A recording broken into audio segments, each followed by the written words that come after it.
So here we have a new model 9-to-1 air motor. The description on here says it's a dirty air motor. I'm going to assume that it's saying that it's sticky, squeaky. I'm going to put some air through it first to see how it's acting. I've removed the cup follower off the end. I'm going to watch the stroke on here and listen for any bypass in the exhaust before I start working on it. So first a function test. All right, upon function test, this one seemed to run fine. So recreating a situation you might have out in the field is difficult for us here in the office. All right, initially it has little hiccups starting out, and we'll go ahead and clean it anyway, but it seems to be running fine. Whereas we have this other 9-to-1 over here, we do a function test on, it's pretty obvious to see that it's having some issues. Moving very slow, if at all. I don't necessarily have to pull the whole motor off of the pump body to work on this. If I'm just going to clean it, I'll start out by loosening the stop nut that is on the spacer tube. So I loosen the stop nut enough to where I can spin this motor around. Then I'm going to go with a 1/4 inch Allen wrench and go around and back these out.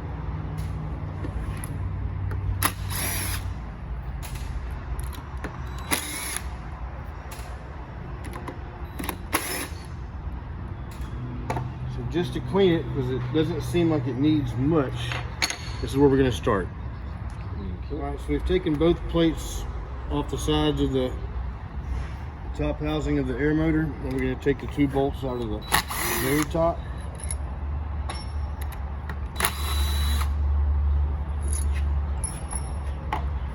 Slide that straight off. All right. So initially it does not appear to be very dirty. It appears to be a little bit wet. Maybe it got some moisture in there. And that could be the cause of why it was running a little funny. We're gonna go ahead and clean it up a little bit anyway, wipe it down and put it back together. We're gonna take these out. This is gonna be 3/4 inch box end wrench. And that's gonna be a 3/4 inch socket to go on this end, or either end.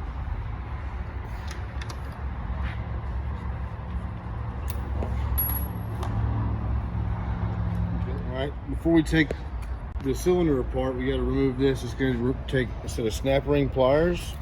There's a snap ring inside of here that we have to find the holes for.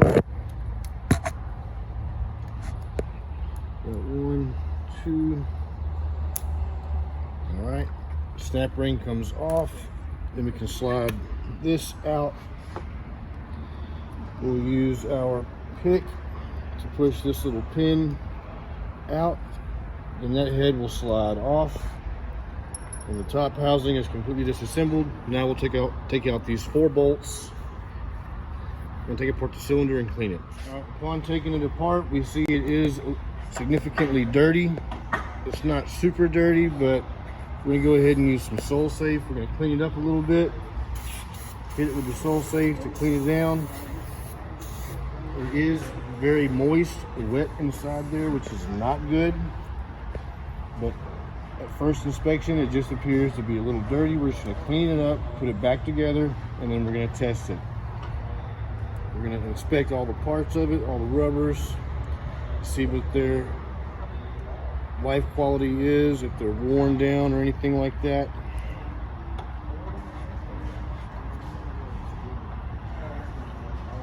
This all looks good, fine and dandy. Now we're going to start putting it back together once it's cleaned. Cleaned everything, we put the cylinder back on over the piston. We're going to go ahead and put all the components back together. And putting this on, be mindful this tiny ring that goes on here, seats down into the bottom. And then we will have this item slide over top of that into here. Then we will go ahead and push this all the way, being mindful of our rubber ring, and line this up with this hole.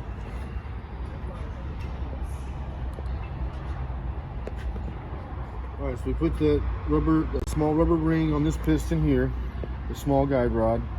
We put that little plastic piece back in. We've got this hole lined up with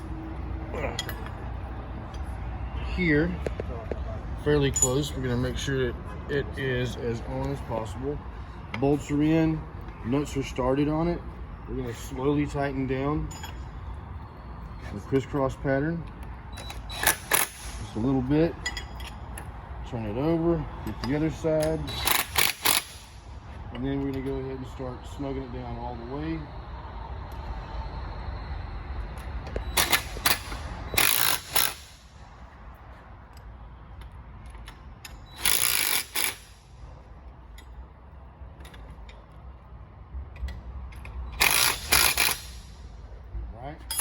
Now at that point, we will go back to putting together our little piston assembly we have here. Putting this back together, make sure this is dimpled down when going on here. We can set the snap ring on to sit right there. The next item will be this, lining up this hole and that hole, and the small pin that comes out will go in. We can rotate that sideways to ensure it does not fall out. That will slide onto here. There's a cavity in there for it to fit on. That goes in. We've got our snap ring fairly lined up using our snap ring pliers.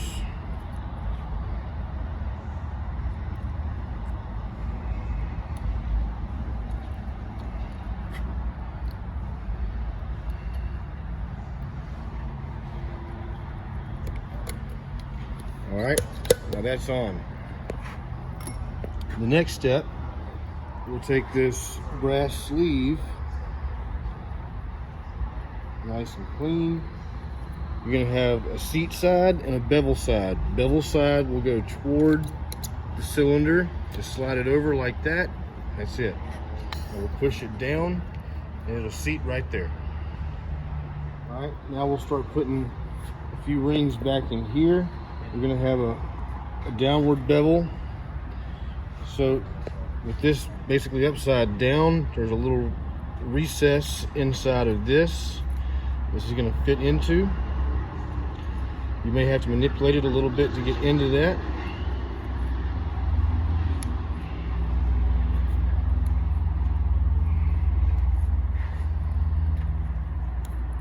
And now that it's seated, next we will have an odd shaped looking exhaust ring.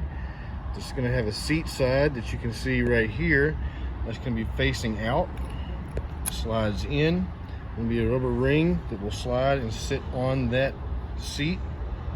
Next we have a recess right here. We have a rubber ring that's going to fit right on that. Using a little bit of the grease that comes with it, it'll help everything stick in place and hold it there so it won't move.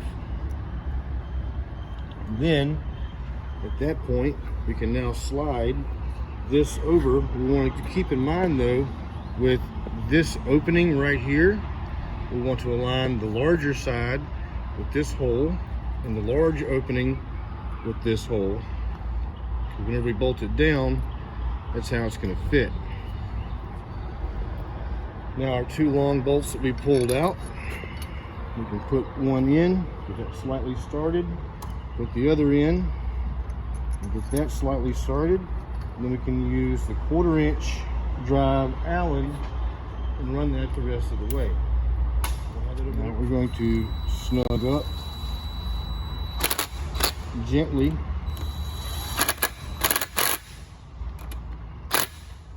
These. Next, we're going to put in this little bushing, making sure that we have our cavity out.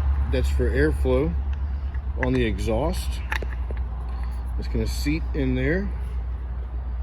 Then, to go on that, we'll have a ceramic sleeve. Now, on this ceramic sleeve, we need to pay close attention to the direction of the way it goes. There is an indicator dimple that is kind of hard to see that needs to go to the top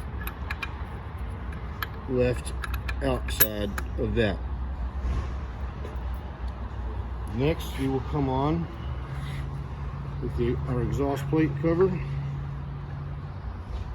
Sliding those all together, you have one exhaust nipple in the bottom here and the long one that seats in. 4 small bolts.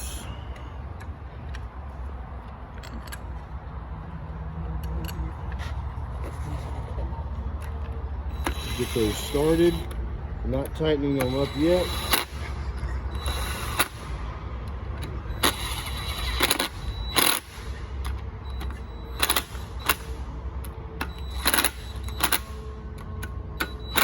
They don't need to be super tight, just significantly snug. Then we can flip it over, go to the other side. Here we'll have similar items, making sure that our groove here is facing out and our supported side, or sometimes even filled in side, is down. It fits onto that little piston that's inside there. Then, once again, our ceramic plate that goes in, we will have an indicator dimple here that needs to be up and out. Now we can put on our other exhaust plate cover and 4 bolts.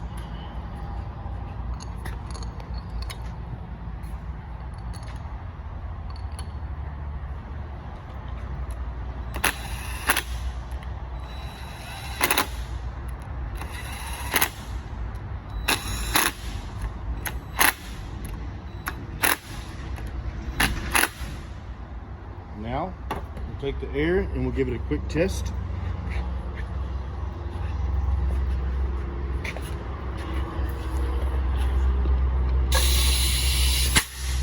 It's not good. There we go. Seems to be running fine with an extra hiccup, but that's alright. Usually happens for everything to get reset and positioned after a rebuild. Now it appears to be running perfectly. So, we have 2 9-to-1 air motors that we're working on right now. The one Mr. Paul is working on. The ring on here is visibly worn down on the edge of it. And that ring is going to be 96908 out of the 637489 air motor rebuild kit. We're going to replace this ring and the rest of the rings in this air motor because it was running significantly bad, and put it back together and see how it runs after it's all greased and cleaned. Taking this item off, be very careful. It is extremely tight on there. Use a pick, get underneath it, and then roll around it, working to get it off carefully. The next one will go on with the V facing down after you've cleaned everything. Grease it well with the packing grease supplied and see how it works. Keep in mind that when putting this together, we don't overshoot putting this ring on, because once it goes past this rubber ring, you can't get it back up unless you take it all the way off. So we're gonna fix that and try. When putting this back on, first thing we're gonna do is turn this large side up. We're gonna push this all the way in. And now we're gonna put this sleeve over, and it's going to seat like so.